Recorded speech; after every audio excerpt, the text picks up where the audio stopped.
All right, welcome to another edition of the Three Stooges podcast, and it's going to be the best episode yet because it's the latest episode, and plus we got a little turkey theme and vibe going. Some kind of holiday coming up tomorrow. I got to double check. It's not Fourth of July. It's not Christmas yet. I think it's Turkey Eating Day. And we're going to defer right to Jordan right now. We're going to talk about all kinds of things, including the Sac-Joaquin Section football championships. We got game balls to give to people from last week's great efforts. We're going to talk about how people continue to complain about the referees and the officiating. We're tired of it, but we're going to mention some of that, touch here, there, everywhere. But Jordan, can you kindly explain what is behind you in the spirit of John Madden and what is going on there in your culinary episode there? Well, let me get myself off the screen here. As you can see, this is John Madden with his famed turducken here. Those that know me know that I have not been shy about how much my Raider fandom has affected me, and John Madden is a guy that I've always idolized, and I love how every Thanksgiving he would break down the turducken, tell you what you need. I mean, he's a man that knew how to do it. It's a deboned chicken stuffed inside a deboned duck, which is then stuffed inside a deboned turkey. You get every type of poultry you can imagine there. John Madden loved it more than anyone. And I think we need to bring back, I always say we don't have announcers anymore that have the umph that they had when we were growing up. And I think, if someone wants to cement themselves as a staple of sports announcing in this world, whether it be Joe Buck, Mike Tirico, Gus Johnson, whoever does it is going to be the man that goes in and brings the turducken back. A little intro to it. John Madden got a public relations person for the Saints, brought in a turducken to Madden's broadcast booth in '96, and he ate it with his hands because he didn't have silverware. Praised the combination. The rest is history. It's been a staple of Thanksgiving. I've never had a turducken, but I mean, he always made it so good every year. It made it look so good every year, I feel like. Well, that's fantastic. In the spirit of John Madden, and I grew up a Dallas Cowboys fan, but also a big fan of 1970s football. Look at this, man. I got my collection. This is when he wrote his first book, I love it. and it, and then he wrote another one, and then he wrote another one. These are all original versions because I'm older than you guys. And this was a great biography a few years ago on Madden. And you Raider fans out there, including and especially Chris Jackson, Jordan Georgeson, if you ever want to borrow one of these, Joe, hey Joe, I could probably loan it for some kind of can you bring contractual me the Madden agreement to get back. biography to Hughes Stadium on Friday? I'd love to read that Madden biography. There, it's in my to-go pile. Let's Yes. go. Let's So go. there we go. Before we get to serious business, real quick, we're going to kick it around here. Items that we disdain, dismiss, and denounce at the Thanksgiving table, even though we are thankful. I am not a guy for the cranberry sauce, especially when it's still lumped there and jiggly at the shape of a tin can that it came out of. What about you, Chris Jackson? I'm just gonna be honest. Thanksgiving sucks. And you know why it sucks? Because I want to be at Sac City College already. Okay. We're wasting a day, first off. Second off, the Christmas, the holiday meals we have in December are better than the Thanksgiving meals. The turkey's overrated, the stuffing sucks. Cranberry sauce is just atrocious. Oh, cool. I get my mashed potatoes and bread. You know what? I can make that any day of the week if I want little mashed potatoes and bread. I just need my rolls and butter and all this stuff. I'm thankful for everything. I'm grateful for football and to see family, but yeah, I think it's about time we start catering some Thanksgiving food because I am sick and tired of this Thanksgiving and all this turkey stuff. And we're just wasting my time. I want to be at Sac City by now. I don't want to be sitting on my couch doing something else on Thanksgiving. Can I just sleep through the holiday and then I can spend 2 days with you knuckleheads on Friday and Saturday? That's what I'm looking forward to. I don't need the rest of this. Look at this. See, Chris Jackson comes across as a jovial, good spirit, but within that outer exterior is a grump and a Grinch. But There's an no, that's a edge. fair point. There you go. I, Jordan, I, what is it that you will not overly eat? You know, I have to agree with your cranberry sauce take. The only time I like it is when you get a thin little layer of it on that leftover sandwich the next day. That's the one time I can do it, but not a big cranberry sauce guy. My family does. I was introduced to this the first Thanksgiving I spent with the in-laws. They make rutabagas, and it is just the worst thing in the world. There's only two people in the family that eat it. It's my sister-in-law and mother-in-law. They have to have it every year. At this point, I think they're just being stubborn because they don't want to admit that they don't like it. So the rutabaga is nothing I can go to. I used to say for years the worst part about Thanksgiving was having to watch the Detroit Lions, but now they're good. Usually the Cowboys are, watchable, and the night game's usually a good one. So, the Lions used to be the rutabaga of Thanksgiving, but now it's just rutabagas themselves. This is good stuff. I think we're just going to make this a culinary hour and just, heck with football, and we'll just talk about Yeah. fixins and everything. Here's how You you know, spatchcock a turkey or however you do it, it's how to smoke it one. correctly. It's exactly right. One dessert I denounce during the holidays or any season is rhubarb pie. I don't even like saying rhubarb. I don't even know how to spell rhubarb, but I just don't like it, You and don't I like won't eat rhubarb? it. You don't I like don't, rhubarb? Oh, I'm not sure I like you much anymore either, Chris Jackson. well, And I I don't mean, even you're say I just think you're that's Chris or it. Chris Jackson, just you're Chris about Jackson Jackson. the One you're word, about Chris the Jackson. is 1500th person to tell me that, and that includes my father who's in town today and my wife. And you know what? You know what? Here's another thing I'm not grateful for, and that's the Raiders, Jordan. You've got me worked up with the John Madden thing in the background.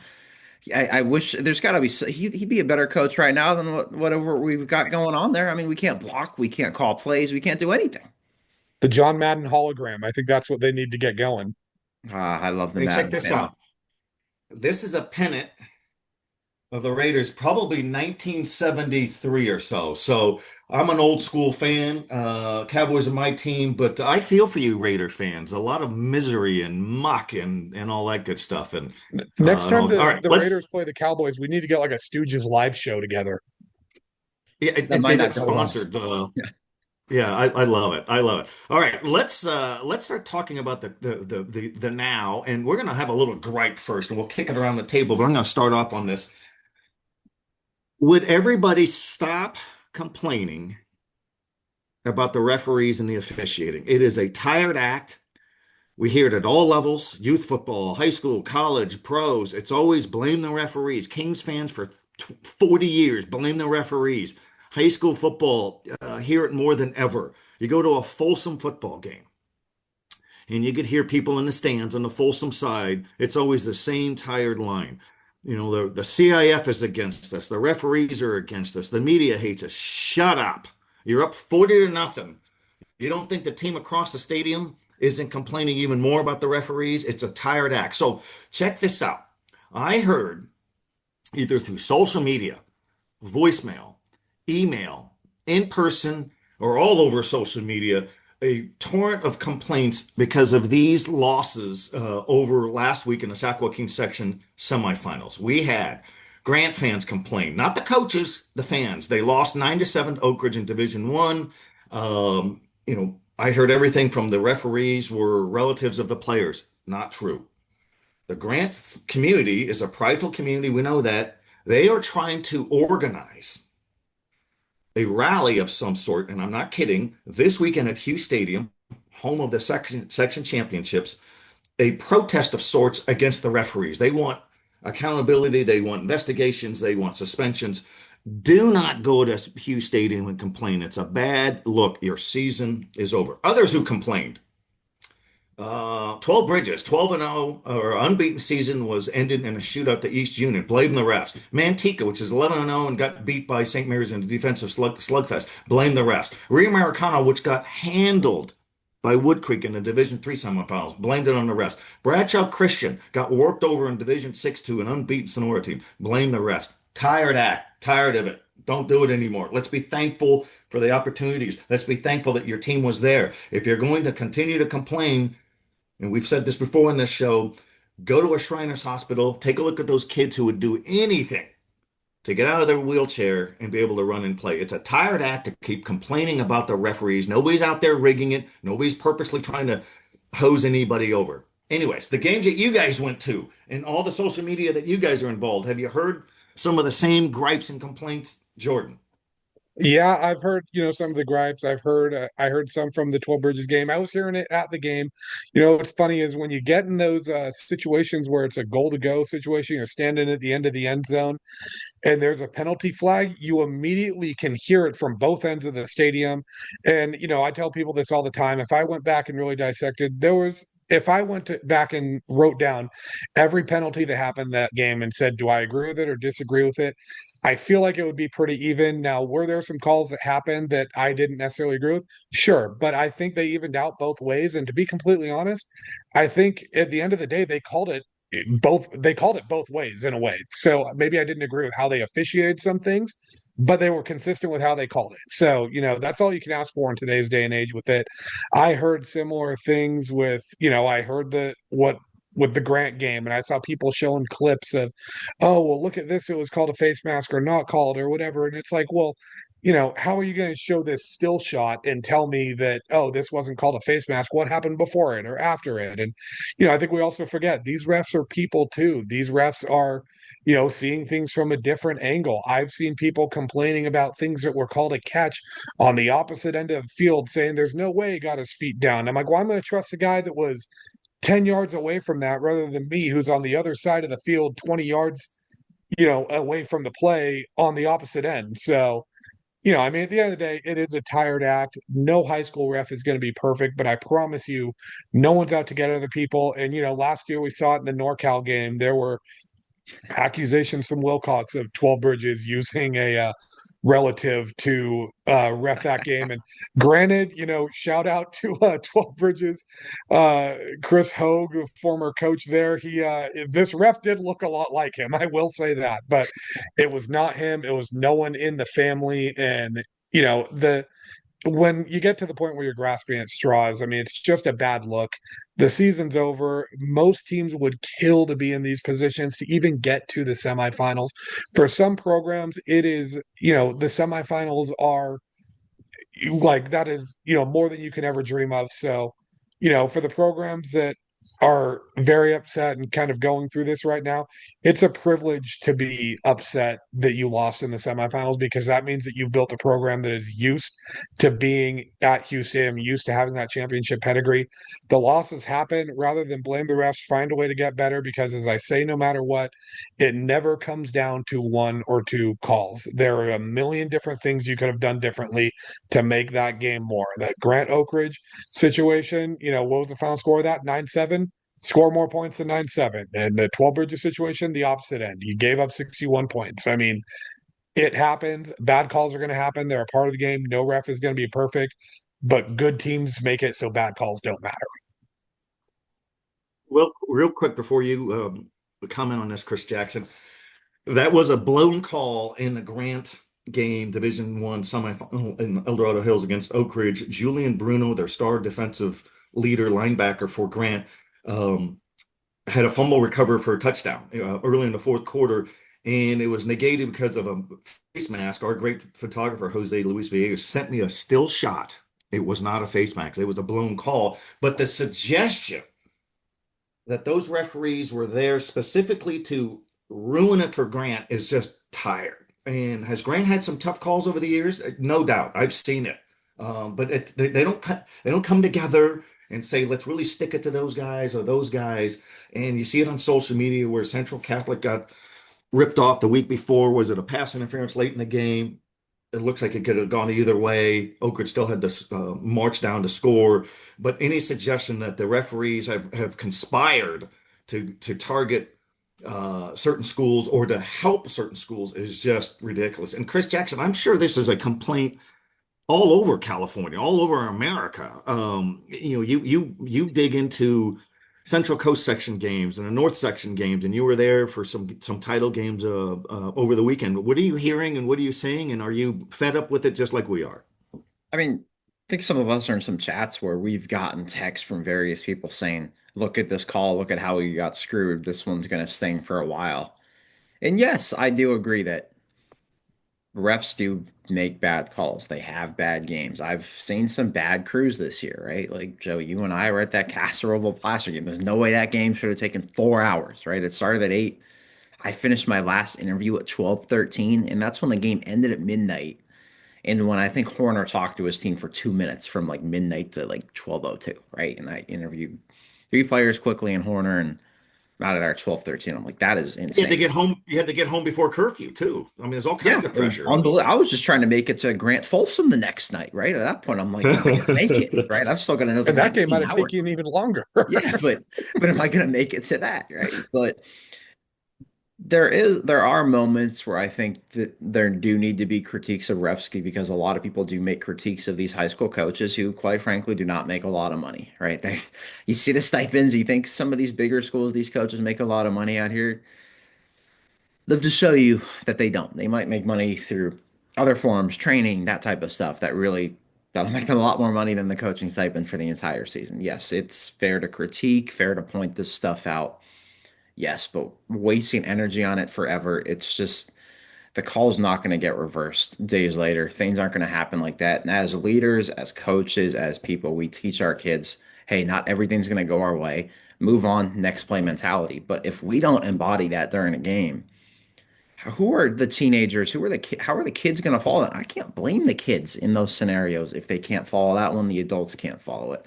And most fans, I mean, the 98, 99% of the people in the crowd, that they really don't care. But you're going to get that just vocal minority that's really pissed off, thinks the world's against them, all of that stuff. And in reality, it's not. I mean, there's blown calls, and yes, it sucks. Could it impact the game? Yes. I mean, I've seen some just blatantly horrible calls throughout games and stuff, but it's a 48-minute game in high school. There are many different plays. Did we miss this block on 3rd and 2 that made us lose 3 yards instead of getting 3 yards and a cloud of dust and getting a first down again on 3rd and 2, right? Like there are those situations. And Joe, like when you say go to the Shriners Children's Hospital, see what the world being against you actually is. There are kids that are born with two strikes against them, with tough upbringings, tough health, all of that stuff. And anytime I felt like I've had a bad day or something bad in my life, I interview an unbelievable kid from this area that takes me through their adversity. And I'm like, holy crap, I am a very lucky person.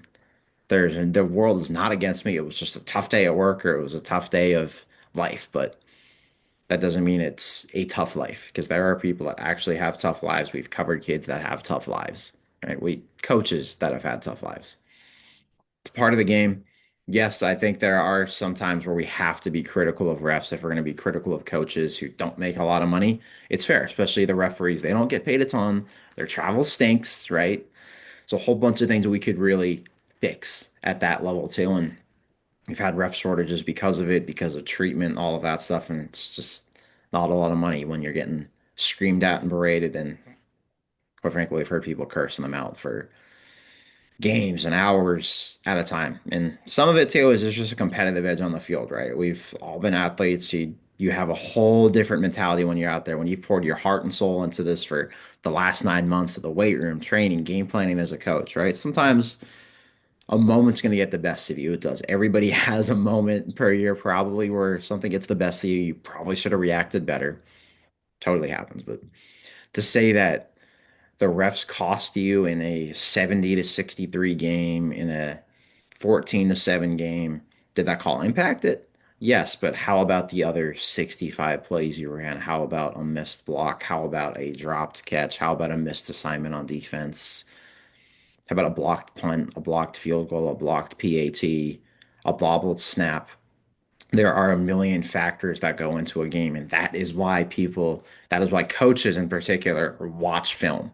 That is why we cover games to get the whole story, to mention the different plays, characters, everything else. And that is why coaches spend hours watching film, dissecting each play, making notes in their huddle, game planning, and everything else, because every little detail from blocks to holds to alignment, all of it matters. And that is No, that and is it's my good story. stuff. Well said. Yeah, and we've seen some officials struggle. They do. They're human, but they're not out there specifically to hose one team. If you talk to the opponent, they'll say the same thing. Oak Ridge fans, despite winning that game, were complaining the whole night that they were getting worked over by the referee. So, anyways, all right, we do have one section championship game tonight in the northern section, which goes from all the way up to the Oregon border in Yolo County. We got the Winters Warriors taking on Hamilton. and a showdown, and the winner there, like all the other section champions across the state, will play in a NorCal regional game. Our good friend Matthew Bissett of ABC Jam Productions and the NFHS Network will have that game. Two great quarterbacks. Hamilton's got quarterback Caden Strong and Lane Brown of Winters. Winters is 11-1, lost by 2 points earlier this season to Gridley, which is 12-0. Good football in the small school levels up there in the northern section. We know the Sutter Huskies of this section won 13 or 14 northern section championships, been in this section for a few years. So small school ball rocks up there. That's a good looking game there. Before we bounce it around a little bit more, I got a couple more news and notes. We have the Big Sky Conference released its all conference teams just about an hour ago. Caden Pinnick of Placer County fame out of Del Oro High School was the Big Sky Freshman of the Year for UC Davis, a standout first year at quarterback. We're not surprised. We've all seen him, and that was a unanimous selection. And then the newcomer of the year was Justin Lampson of Montana State. They're terrific quarterback, transfer from Stanford. He was our Sacramento Bee Player of the Year at Oak Ridge High in El Dorado Hills in 2019. How can it be that long ago? Well, you had the COVID year, you had some injuries and all that, but he's been fantastic in his first year, so he was the newcomer of the year there. We got a story on SacBee.com. All the big Sky Conference honors are easy to find online, but some pretty good showings. And Caden Pinnick has UC Davis as an 8th seed in the FCS playoffs. They have a bye this week, and then they will host a game a week from Saturday. And UC Davis is coming off a 31-27 win over the 71st and final Causeway Classic over Sacramento State. Sac State season is over. UC Davis continues, but kudos to all of that. All right, before we start talking about game balls, who had big games last week, before we break down the section championships, Sac-Joaquin Section championships at Hughes Stadium at Sacramento City College, let's talk to Jordan real quick about multi-sporting. We are big on multi-sporting. The more sports you play, the better. J.J. Young of Roseville is an example. He plays everything. You had an interesting comment, Jordan, on social media, or actually in our three-way texting that we do regularly. But there's a young man named Mason West. Who is he? What sports did he play? And what did he do that impresses you with what he has done? Fill us in. This is a good message for everybody. Yeah, I think this might be the coolest sport or the coolest story going on in high school sports right now. Mason West, 18 years old, a senior out of Edina High School in Minnesota. He just led his high school to the state championship in football as a starting quarterback. And I think the coolest thing about this is Mason West over the summer was actually drafted in the first round of the NHL draft by the Chicago Blackhawks, number 29 overall. And I guess in his pre-draft interviews, I was listening to a podcast and he was very vocal with teams saying, hey, I lost a state championship my sophomore year of high school. We lost in the state tournament my junior year. And he was adamant saying, I'm going back to school my senior year and I'm going to be playing football. And what's interesting about this too, so he leads his team to the state title. They go 9-4 overall. They went 2-3 in their league. And if you look at their state championship run, I mean, they won multiple games. I think their last 4 games were all won by 7 or less. 3 of the 4 were 2 or less, so close games. A couple of these were against teams that beat them earlier in the season. Excuse me. So, it's not like he was coming back to this juggernaut of a program. He came back knowing he's got to work for it, and he led his team to it. But in the world of specialization, I mean, this is an awesome story. This kid drafted in the first round of the NHL draft. I mean, a kid that is by all means going to be playing in the NHL probably within the next year or two. And he decides that he wants to go back and finish his high school football season because he wants to be there for his teammates. Apparently, in the state championship game too, the running back for his team ran for 6 touchdowns. He's the goalie of their high school hockey team too. So another specialization type of thing. And now after the season's over, he's going on to join some whatever minor junior league team he's going to be joining, getting ready to, prep to go to the NHL. But I mean, how cool is that we've seen high school kids getting drafted and stuff like that. And I always remind people that these kids are still kids. They still want to hang out with their friends, do the high school things. I think this is proof right there. This kid's a first round draft pick, goes back. He's taken history class when he could have signed a multi-million-dollar contract and be playing in the minors. He's flunking tests. He's worried about who he's going to ask to homecoming. He's leading his team to a state championship, all while having that NHL stuff.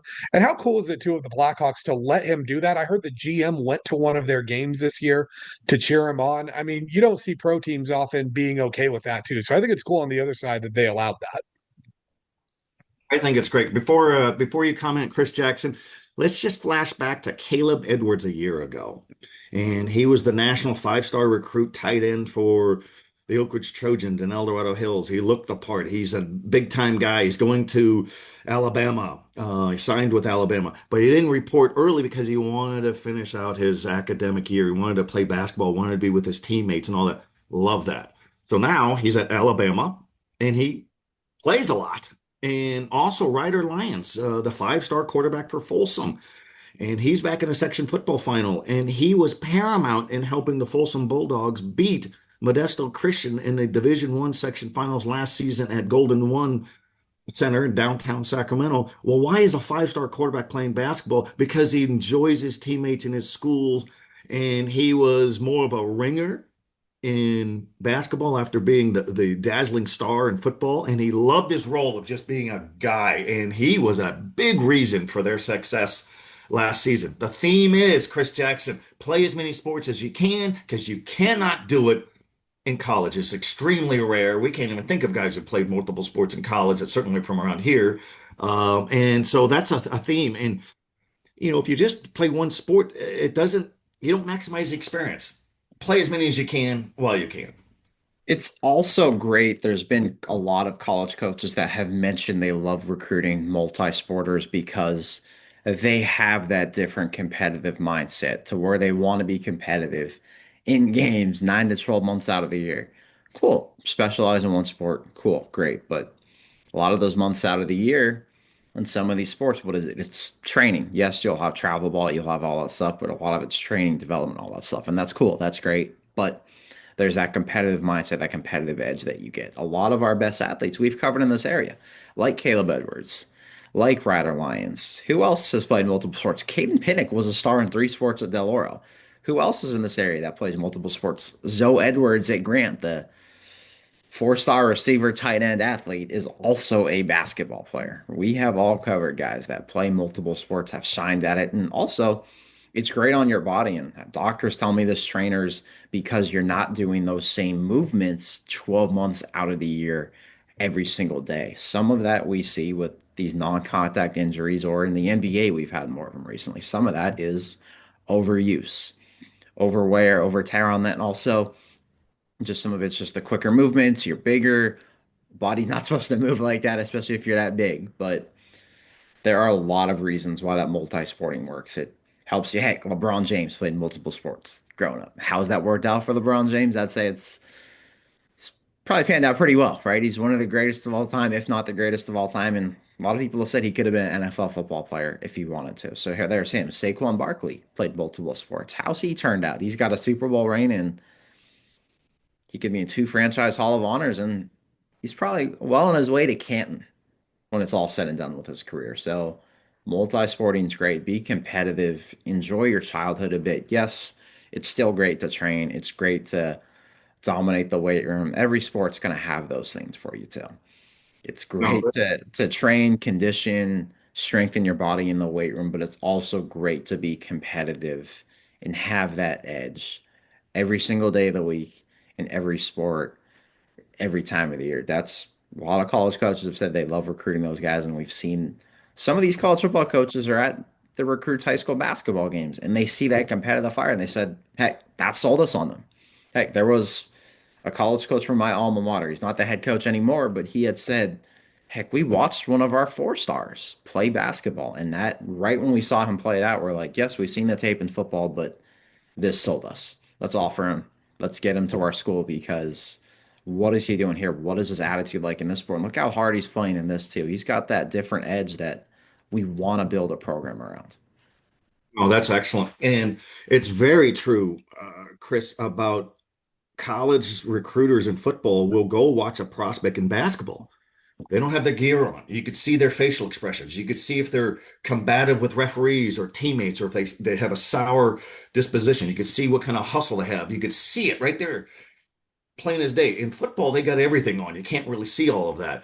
Um, so that makes a huge difference. There's a couple of examples. I remember Cody Creason was on the state championship football team at Folsom in 2010. He played in the trenches. He played basketball, not because he was a star basketball player, but he wanted to play with his teammates. The University of Arizona, the Wildcats coaches came up to watch him, and they said, I like this guy's demeanor and he's a good teammate.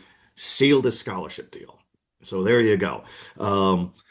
No, it's good stuff. All right, let's kick around some game balls, and then we will preview the Sac-Joaquin Section football championships at that great venue, Hughes Stadium. What we do with the game ball is we just kick it around a little bit, and we highlight a guy from last week. What was interesting about it, we'll mention the division and what round it was. Jordan, you kick it off first. Give us a game ball, and we're going to circle around and do two of them total. I mean, there's a few guys from East Union that deserve shout outs for this. Kirk Simone had 339 yards passing, 4 touchdowns. Braden Kamara had 154 rushing yards. JP Abreu, 164 receiving yards on 9 catches. But it's got to go to Jackson Fay. He had 5 total touchdowns in East Union's upset win over 12 Bridges. And I feel like we got to say upset almost with air quotes, because I think all of us have we're talking about it saying, this is not a great matchup for 12 Bridges. This very well, East Union could win this game. They came in averaging 51 points a game, and they showed why. But yeah, accounting for 5 total touchdowns, he had 7 carries, 59 yards, 2 touchdowns on the ground, 9 receptions, 125 yards, and 3 touchdowns through the air, including the game winner with 7 seconds left. And you just knew the ball was going to go to him. Felt like every time they needed a big play, Fay came through or Abreu came through.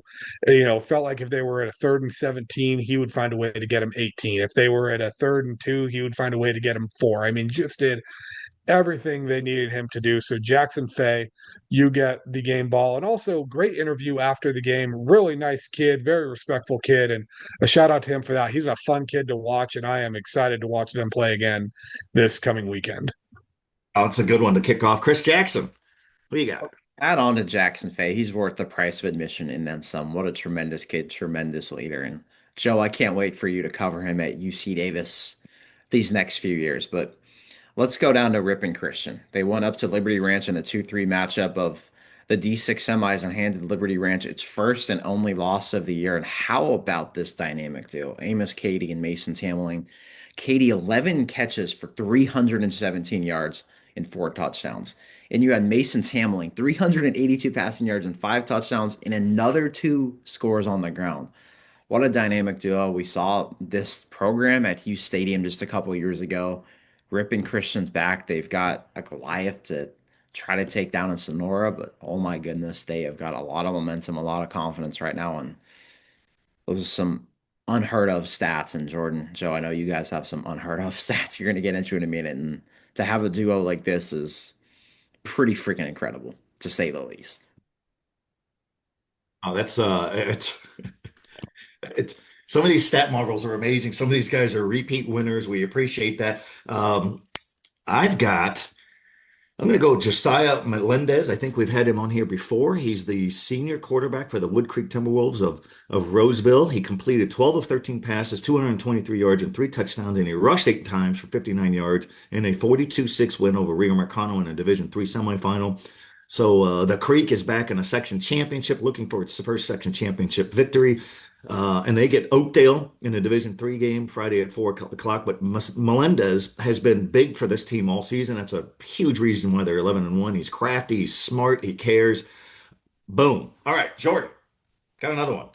Well, stop me if you've heard this one before, but Vincent Navarro of Forest Hill. I think we just play the audio back from last week.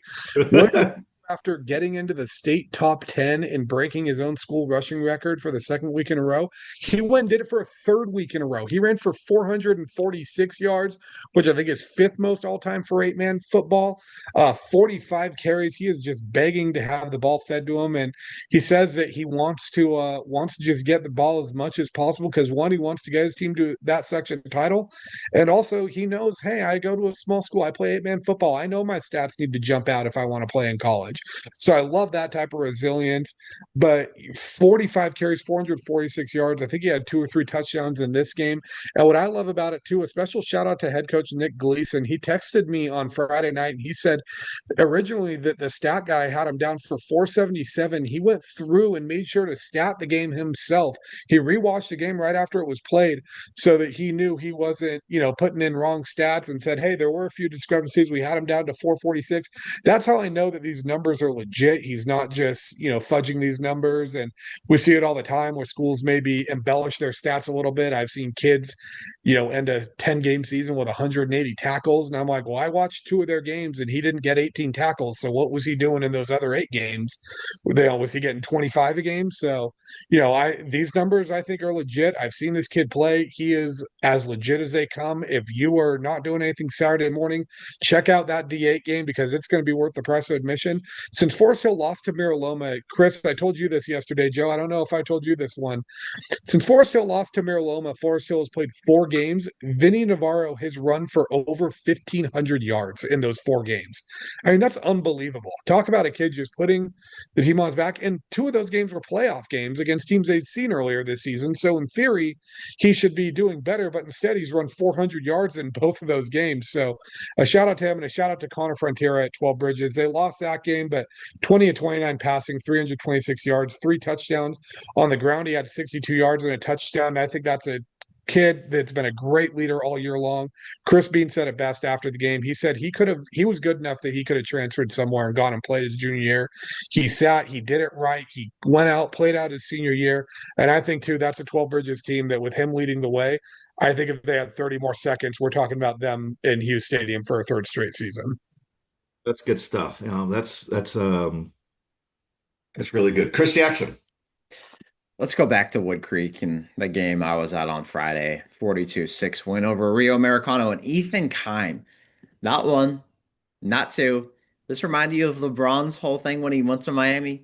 Now this is better because 3 interceptions in 1 game to knock off Rio Americano. Anytime they threw his way, Ethan Keim just found a way. And he had a great quote after the game where he said, coach might not like this, that I'm just looking at the quarterback on some of these plays, but you know what?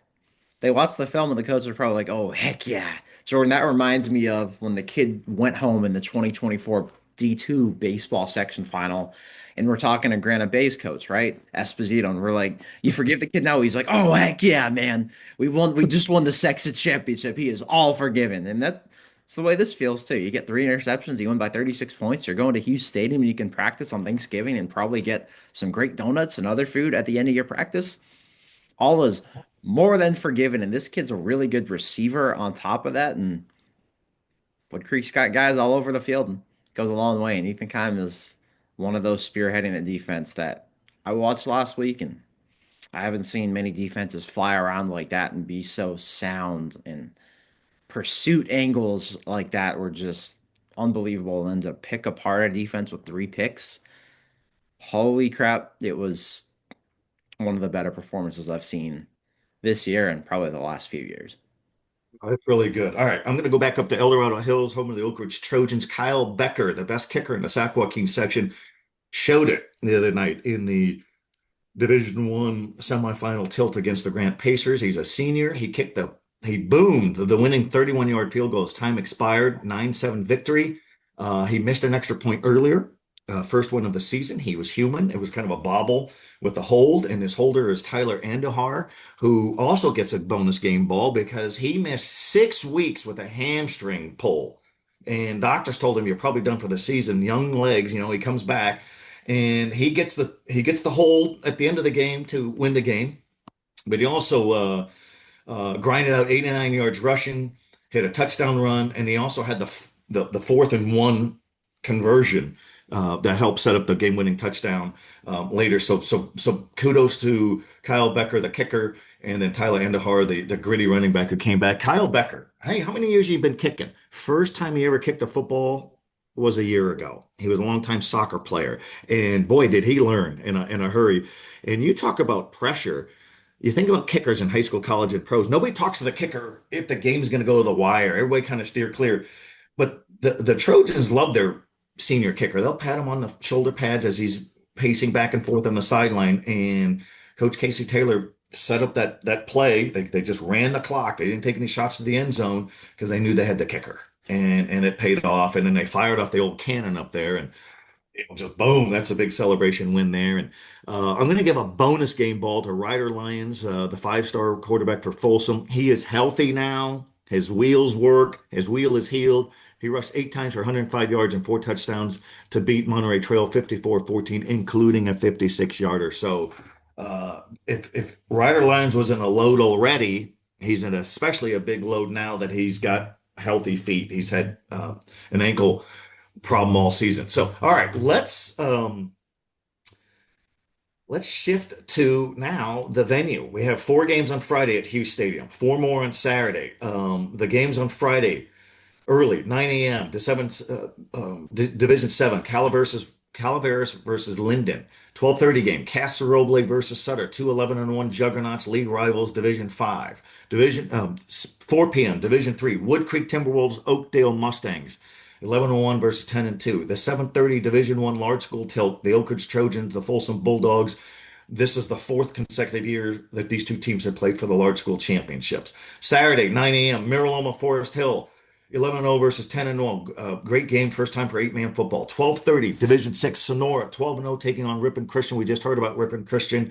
Terrific coach and Phil Grams, 10-2. They want to get payback. They lost a big game to Sonora earlier this season. 4 p.m. East Union. We just heard about them. Those high-scoring guys from Manteca, as Jordan sized them up. 9-3 just beat unbeaten 12 Bridges, taking on Roseville and Adam Ranking, that coach, and doing a great job. And then the capper for the whole weekend, 7:30, another great game. St. Mary's Rams taking on Granite Bay Grizzlies. Wow, some really good stuff. Jordan, take a game, preview it, size it up, and give us a score. Let's start with the smallest game of the weekend. It's going to be the first game on Saturday, Forest Hill, Mira Loma. I think this is a beauty of 8-man football. Both these schools were schools that weren't even sniffing the postseason for years before this. I mean, Mira Loma was contemplating folding the football programs. The Matadors were the doormats of the Sac-Joaquin section for years, and now they're coming into this 11-0. Someone's getting their first section title. Forest Hill lost twice. They lost in 2011 and 2012. Mira Loma's only section championship appearance. They lost to Placer in 1981. The Matadors won this matchup a few weeks ago, and normally I would go with them, but something about the way Forest Hill's playing, the way they're running the football, they're playing like it's November football. And you know what? It's hard to go undefeated. It's hard when you have that 0 in the loss column. It's hard to beat a team twice. I'm going to go Forest Hill in the rematch, 35-33. The Wildfires burn on in Hughes Stadium. I like it. I like it. Good logic. We have great weather. No fog, no rain, no wind, just nice and sunny skies. Chris Jackson, give us a division and size it up. First, I'm going to give a game ball to Jordan, too, for just some of those lines that he had, from the Matadors to the Doormats to Mighty Matadors to Forest Hill Flames at Hughes Stadium, whatever the heck you just said at the end. I've had too much caffeine today, so I think I'm forgetting some things already. But let's go Division 4. Let's go Roseville, East Union. A lot of history in this game, too. East Union going for a first title, Roseville since 1987, right? And they've had some famed guys go through there. You go in there, Jim, what's one of the first names you see on some of their track records? Teddy freaking Bruschi. What did he do in the NFL? Quite well. We still see him on television. What a career he had. And you know what? What a season Roseville's having, too, because they are healthy at the right time now. They've dealt with injuries to their quarterback, their top running back, their top receiver, and now they're all healthy. Mason Cisneros healthy. They're running backs. They got a great run game. DeMarcus Gresham, I think I've tweeted probably 500 too many times that he's beast mode. Maybe you're annoyed with it, DeMarcus, but you deserve that name. 718 rushing yards, 7 touchdowns. Cole Takahashi, another good running back. Colton Wolf, it feels like anytime he gets the ball, he scores. And then Orest JJ Yon just announced a D2 offer, 3 straight games of 100 receiving yards, 6'5".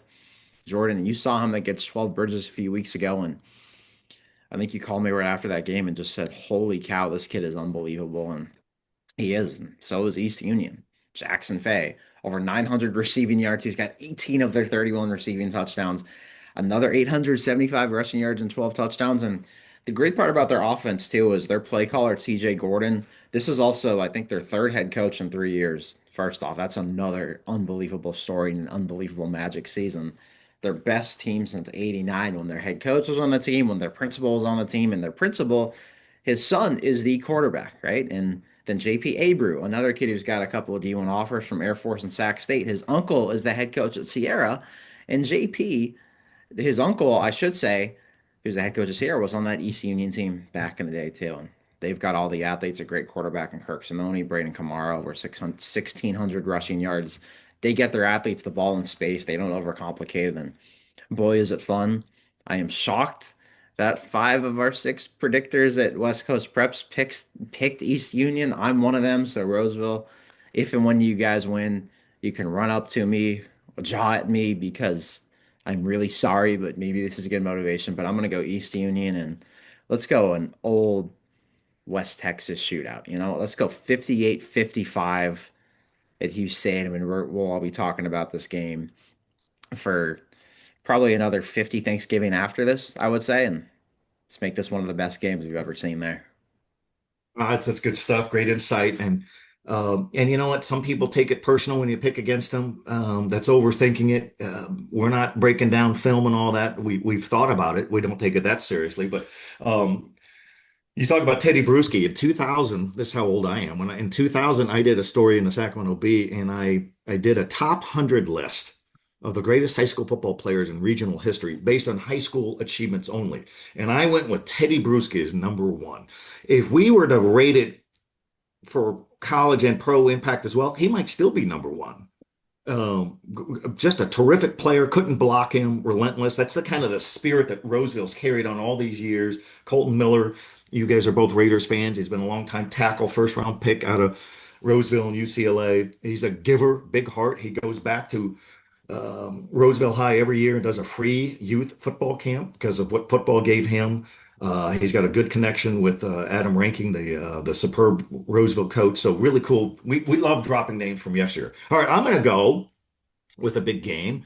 I am going to break down the Division II game. That's the last game of this section season. St. Mary's Rams of Stockton taking on Granite Bay Grizzlies. Two 200-game winners facing off. Tony Frank's 200-game winner, all of them at St. Mary's, his alma mater. Granite Bay is coached by Joe Catalico, 200-game winner. Not all of them at Granite Bay. He's been at different spots in Elk Grove Unified. He's at Roseville for a little bit, but you're going to have terrific coaches. And Joe owes Tony Franks, he owes one. He's 0-3 against him in the playoffs. Have not played against him at Granite Bay.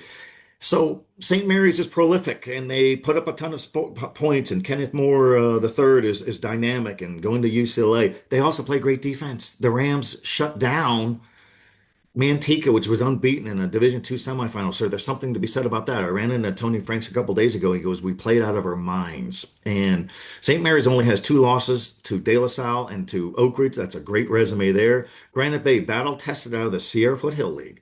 You survive that, you're doing something. Just beat Rockland in a semifinal. Isaiah Enney is their workhorse. We know him. He's the 4-year starter. We both have seen it. All 3 of us have seen him. He's got the big shock of hair coming out. He's the Pied Piper on campus. He's a natural leader. I think he's going to have another big game. I think it's going to be a terrific game. I think it's going to be a low scoring game. I'm going to go Granite Bay Grizzlies of Placer County 21-17 to win the Sac-Joaquin Section Division II championship. All right, Jordan, you got another one for us.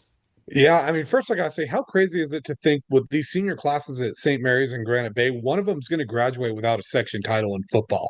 And with all the success those two schools have had, that's crazy to think about. But no, I'm going back to Division 3 on Friday between Oakdale and Wood Creek. Felt like these two were on a collision course with each other all year. We finally get this game, and two schools with very different football histories. Wood Creek, when you think of them, you think of basketball, you think of baseball. Oakdale, you think of football. But I think here's what's interesting: Wood Creek's looking for its first section title here. Oakdale has more section championship losses than any school in section history. They have 13. I mean, that's crazy to think about. I love what the Timberwolves have this year, and I think, their time to get a blue banner, it is on the horizon.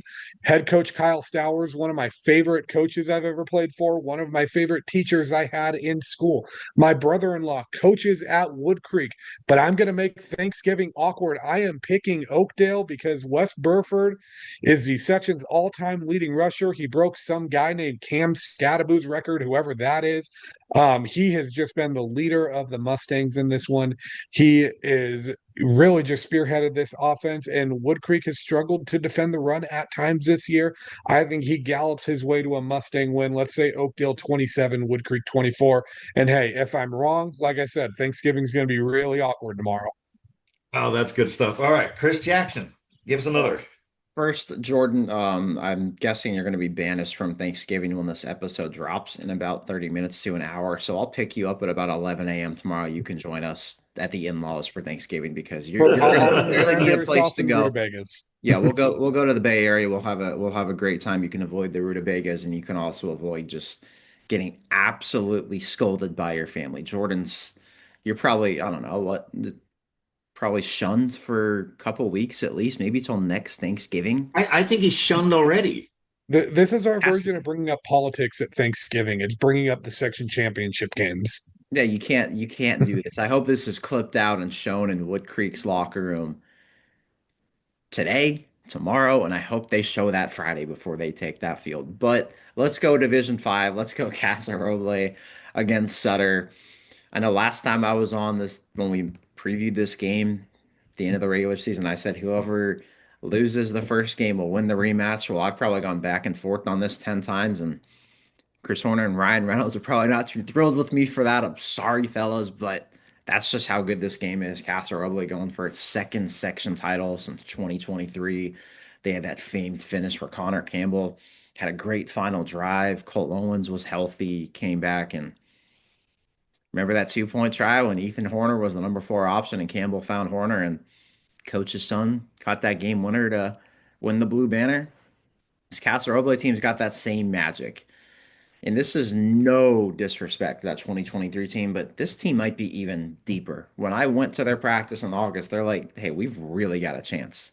After they won that first game, they're like, hey, we want state. And this group's got those guys. Aiden Lopez, one of the best quarterbacks in Northern California. It was unfortunate last year when he won that job and people scolded Horner. They scolded Lopez's family because he won the job over an incumbent starter. Well, you know what? He silenced everybody. He's got 3,114 passing yards, 34 touchdowns, just 3 interceptions. He threw one touchdown pass in that rematch or in that first matchup, I should say, against Sutter this year. A deep ball that was as good as I've seen. He had probably the best incompletion I've ever seen, where somehow through that coverage, I think the receiver was almost shocked that he got the ball in there because he was like, wait, what? The football's right here. And I just couldn't get it right. But Casa Roble still scored. He will put his body on the line. He's one of the toughest kids. We all thought he was out in that Sutter game when got rocked on the sideline, and we came back and led a league title run, and he's got the athletes. 5 guys over 390 receiving yards. A new guy steps up every week. It was Tariq Lofton, who is a basketball commit, by the way, for college, was over 100 receiving yards. They've got the speedy running back, but Sutter's feeling pretty good. They've responded since that lone loss. They were up 35-0 at Hillmar in the semifinals at halftime, just won in a blowout. 300-yard rushers from their quarterback, Braden Scritchfield. Losi Asiata, a great name where their father's played in the NFL, and his older brother is playing at Fresno State as an edge rusher, and then Max Springle, also over 100 rushing yards in their defense. I mean, this is just ridiculous. They've got 105 tackles for loss from this defense. The 4-star Troy Bowens, 27. Gavin Lavoie, 23. Andrew Barker, 16. And Last time we previewed this game, I just mentioned whoever loses this first one's going to win the second one. Well, I guess I'm a liar because I'm going to pick Castle Roble in this one. I picked them 2 years ago to beat 12 Bridges in that crazy one, and I don't think anyone's going to shock me. You could probably ask me pregame Friday, and heck, maybe I'll say Sutter right before kickoff, then I'll flip to Castle right before kickoff, and vice versa.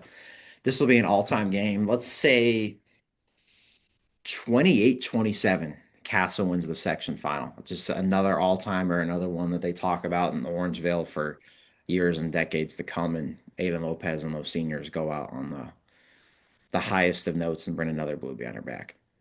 Yeah, how about that? That's it's going to be a great game. They should all be good games. Weather's going to be fantastic, and it's just such a cool, storied venue. Hughes Stadium has been there since 1923. It's aged beautifully. It's had upgrades. It's got the nice natural turf. We love the press box. We love the parking. Everything's fantastic. It's an easy place to get to. The 49ers played exhibition games, NFL exhibition games there in the 50s and 60s. And I think they went 8-1 all time there. The Oakland Raiders' first franchise victory in their history was an exhibition game, 1960, beating the New York Titans, coached by Sammy Baugh. I make none of this up. They became the New York Jets later. Sammy Baugh was one of the great players from the early eras of this great football that we know as the National Football League. So it's a fantastic venue. It was built back in 1923 for the high schools in the Sacramento region, and it's so cool that this venue is there. And since we like to denounce and debunk and dismiss complainers, too many complaints on social media this week about people saying it's not fair and it's disrespectful for certain schools to have to go to Hughes Stadium. Now, rubbish. We're not into rubbish. We're not going to defend any measure of rubbish. All the schools knew that the section championships would be at Sacramento City College at Hughes Stadium. The section's not going to come up with last minute bids to accommodate fans who don't want to drive up from the 209.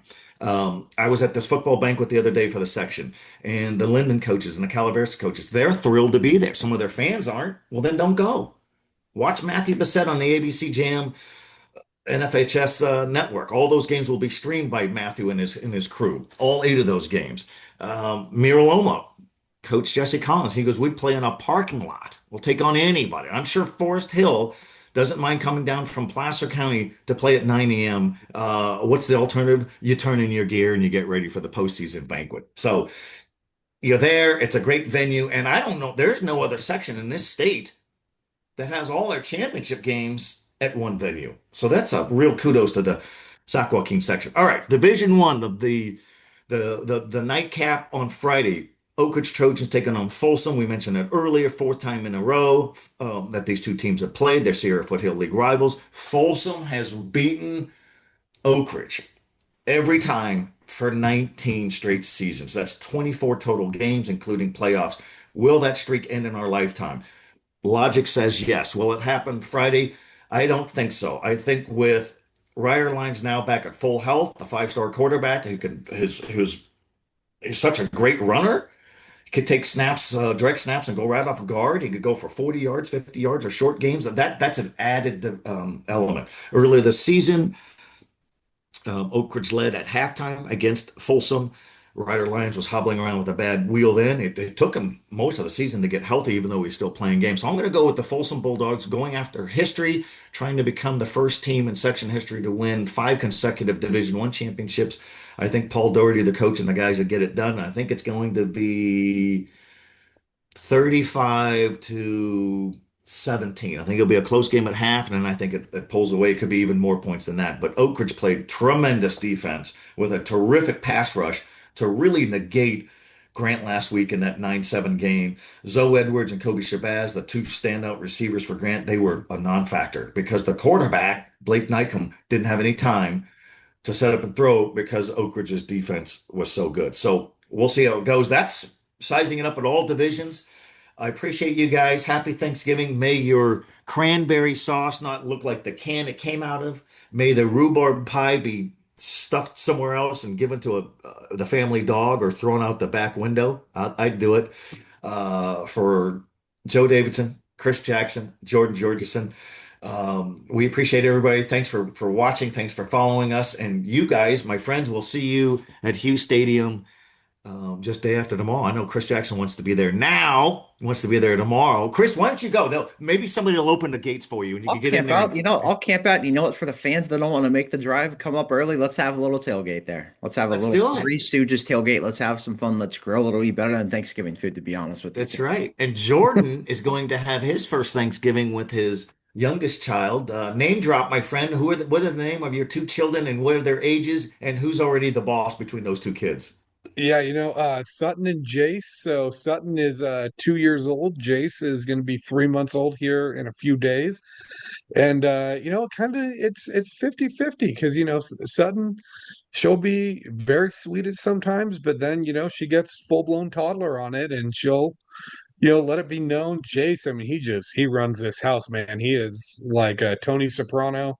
He is the mob boss here. He is the godfather. When he wants his diaper change, when he wants that bottle, he gets it. They'll actually all be in attendance at the game on Friday, cheering on my brother-in-law. So you guys will get to meet him. And if you see me doing a post-game interview, feeding a baby a bottle, just hey, mind your business. I love it. I love it. And then the unsung hero in your house is your wife. And what's her name and what is she thinking in having a life with you? Actually, she probably made a great decision, but what's your wife's name? Her name is Haley, and she's got the best case of Stockholm syndrome that I can think of right now. I always joke with her. I'm like, I can never leave because I'm amazed that I got one girl to stick around, and I don't know that I could do that twice. I don't think I have that in me. And no, she has been a saint. She is the unsung hero of the house. It's awesome, the way our schedules line up where, I'm able to kind of take them during the day. She's able to handle the night shift, but we're still able to spend our time together. And, it's awesome. It's the most fun part. And even the stressful days, I would still take it over any other thing. No, it's good. And the fun is that you get to bring your family to a game. It's a great setting, great weather, fantastic. And Chris Jackson, you were telling us in three-way texting that your father's coming up for Thanksgiving. What's your father's name? And is he's got to be a football fan. If he's got you as a son, he's got to be a big time football fan. Yeah, Cliff Jackson, and let's just say, I wasn't actually watching cartoons as a kid. I was watching Sports Center and ESPN, and there are photos to prove this at about 1 years old and the bouncer. And there was a moment, I think, when I was two, and I didn't chase a ball. My dad threw to me, and it makes me sound like a dog. Now that I think about that, chasing a ball, I think he threw it to me. I didn't get it. I didn't fall. My mom said the dream was dead. Yeah, great. Okay, mom. No one's ever been more wrong in their life. Our predictions will be wrong this weekend.